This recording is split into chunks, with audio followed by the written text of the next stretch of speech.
Hello बेटा। कैसे हो आप सब? उम्मीद करते हैं बढ़िया होंगे। आपने बीते कुछ दिनों पहले 5 मई को नीट का पेपर दिया होगा और आपने उसके तुरंत बाद देखा बहुत सारे वीडियोस वायरल हुए कि किस तरह से पेपर लीक हुआ है, कुछ बच्चे पेपर लेकर के बाहर आ गए हैं। ये सारी प्रॉब्लम आपने देखी होगी। बेटा, ये एक बहुत बड़ा स्ट्रगल है बच्चों के लिए। एक बच्चा पूरी लाइफ लगाता है, 12th करता है, 12th के साथ साथ वो नीट की प्रिपरेशन स्टार्ट कर देता है और फिर उसके बाद रिजल्ट मिलता क्या है उसको कि पेपर लीक हो गया है। पेपर लीक नहीं हुआ तो बच्चा पेपर लेकर के बाहर आ जा रहा है।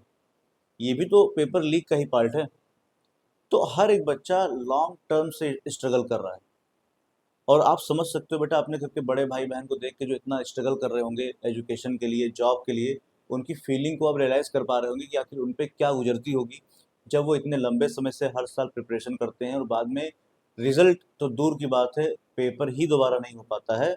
या फिर हो सकता है कि जिन लोगों ने चीटिंग की है उनको इसका बेनिफिट मिल जाता है, जो रियल में डिजर्विंग है उनको उसका वैल्यू मिलता ही नहीं। बेटा, इसी के रिगार्डिंग इस बार नीट में हुआ है। आपको पता है कि 5 मई को नीट का एग्ज़ाम हुआ, जिसके बाद कई जगह देखने को मिला कि पेपर पहले से लीक था या कुछ बच्चे पेपर को लेकर के बाहर आ गए हैं। स्पेशली ये केस बिहार में देखने को मिला था, पटना साइड में और हाजीपुर साइड में देखने को मिला था। हुआ क्या बेटा, जब भी ऐसा कुछ होता है तो आपको पता है कि एक पीआईएल जाती है, सुप्रीम कोर्ट में याचिका दायर की जाती है। सुप्रीम कोर्ट के अंदर जैसे ही ये एप्लीकेशन डाला गया, तो एप्लीकेशन ये डाला गया था सुप्रीम कोर्ट के अंदर कि नीट के पेपर को कैंसिल कर दिया जाए। जो सुप्रीम कोर्ट में कहा गया, जो एप्लीकेशन दी गई बच्चों की तरफ से या कुछ टीचर्स की तरफ से, वो ये कहा गया कि आप इस पेपर को कैंसिल करिए। सुप्रीम कोर्ट से कहा गया कि आप इस पेपर को कैंसिल करिए और पेपर को कैंसिल करके दोबारा एक नया पेपर कराइए, जिसके अंदर पार्शियलिटी नहीं होनी चाहिए, चीटिंग नहीं होनी चाहिए। लेकिन सुप्रीम कोर्ट ऐसे तुरंत कोई डिसीजन नहीं देता है। सुप्रीम कोर्ट ने पूरा इसके ऊपर डेटा निकाला, कहाँ कहाँ पे लीकेज हुआ है, कहाँ कहाँ पे प्रॉब्लम, क्या क्या प्रॉब्लम आई हुई है। इन सब प्रॉब्लम्स को निकालने के बाद सुप्रीम कोर्ट ने बहुत बेसिक सी बात बोली, जो कि एनटीए को बोला। आपको पता है कि एनटीए ही नीट का पेपर कराती है, तो इसलिए जो भी गाइडलाइन होती है वो एनटीए को जाती है, क्योंकि एनटीए ही ओवरऑल रिस्पॉन्सिबल होती है नीट का एग्ज़ाम कराने के लिए। कोई कमी आती है तो भी एनटीए ही रिस्पॉन्सिबल है। तो सुप्रीम कोर्ट ने नीट से कहा कि पहली बात तो पेपर हम नया नहीं कराएंगे, हमें री एग्ज़ाम नहीं कराना है, इसलिए आप परेशान मत होइए। हम नीट का एग्ज़ाम दोबारा इतने बड़े लेवल पे, इंडिया लेवल पे नहीं करा सकते हैं।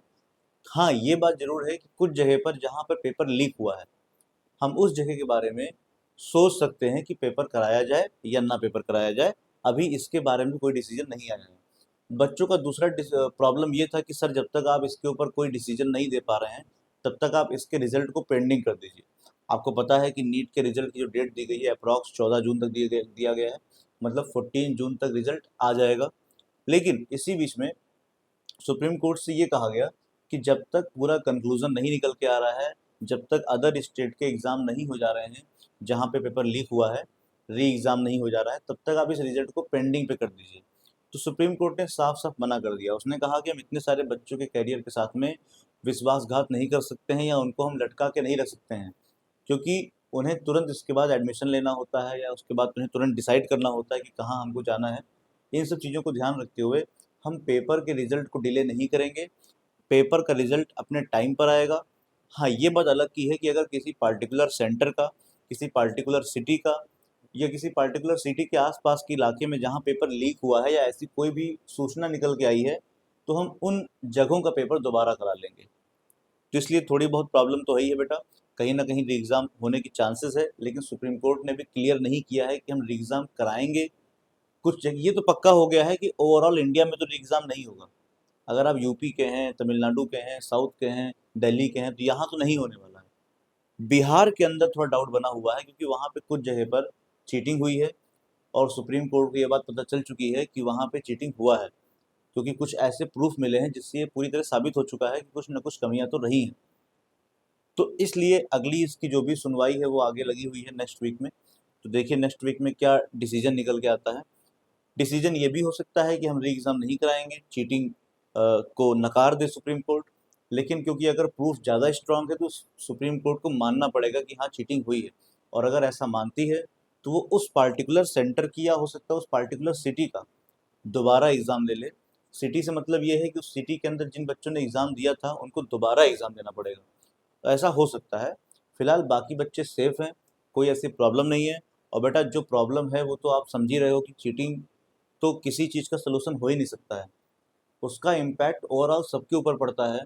पूरी मेरिट खराब हो जाती है, पूरी रैंकिंग खराब हो जाती है, क्योंकि नीट का एक ऐसा एग्ज़ाम है जहाँ बच्चा एक एक नंबर से हज़ारों की रैंक में चेंज हो जाता है। अगर आपका एक नंबर कम रहेगा तो आप हज़ार रैंक नीचे आ जाएंगे, आप गवर्नमेंट से प्राइवेट में आ जाओगे। वो बच्चा जो गवर्नमेंट के लिए लड़ाई कर रहा था वो 50 लाख 70 लाख की फीस कहाँ से लेके आएगा प्राइवेट के लिए। तो ये सारी प्रॉब्लम्स हैं। मुझे लगता है सुप्रीम कोर्ट से ज़्यादा इसको गवर्नमेंट को सोचना चाहिए, क्योंकि सुप्रीम कोर्ट बाद में इम्प्लीमेंट करेगा, लेकिन गवर्नमेंट पहले ही इन चीज़ों को सही कर सकती है, पहले ही अपने रूल्स को रेगुलेशन को अच्छे से ला सकती है। जब इलेक्शन बिना किसी नकल के, बिना चीटिंग के हो सकता है, तो पेपर क्यों नहीं हो पाता है। एक इलेक्शन गलत होता है तो पूरी गवर्नमेंट उसके पीछे लग जाती है, पूरे पूरे जो गवर्नमेंट में लोग नहीं है वो भी पीछे लग जाते हैं। लेकिन एक एग्ज़ाम हो रहा है, बच्चों का करियर है, वहाँ पे करियर खराब हो रहा है, लेकिन कोई बोलने वाला नहीं है। तो ये आप ही लोग बोलेंगे। बेटा आप लोग ज़्यादा से ज़्यादा कमेंट करिए, ज़्यादा से ज़्यादा गवर्नमेंट के बारे में बताइए कि गवर्नमेंट से आप क्या चाहते हैं, सुप्रीम कोर्ट से आप क्या चाहते हैं। आप जब वो बात करेंगे तभी बेटा आपकी बात पहुँचेगी। आप लोग चुप हो जाते हो, आप लोग अपनी बात बोलते नहीं हो, आपने देखा सुना मोबाइल बंद करके रख दिया। आप कमेंट करिए कि आप गवर्नमेंट से क्या चाह रहे हैं, गवर्नमेंट को क्या डिसीजन लेना चाहिए। आप जब बताएंगे तो उसी के हिसाब से हर चीज़ें सोशल मीडिया की देखी जाती हैं गवर्नमेंट की तरफ से। तो जितना आप सोशली एक्टिव रहेंगे उतना ही ज़्यादा गवर्नमेंट को रियलाइज़ होगा कि हमारे देश की जनता, हमारे देश के जो यंगस्टर्स हैं वो क्या चाहते हैं। तो बेटा बिल्कुल पैनिक मत होइए, कोई भी नीट से रिलेटेड न्यूज़ आएगी तो मैं आपको सबसे पहले बताऊंगा।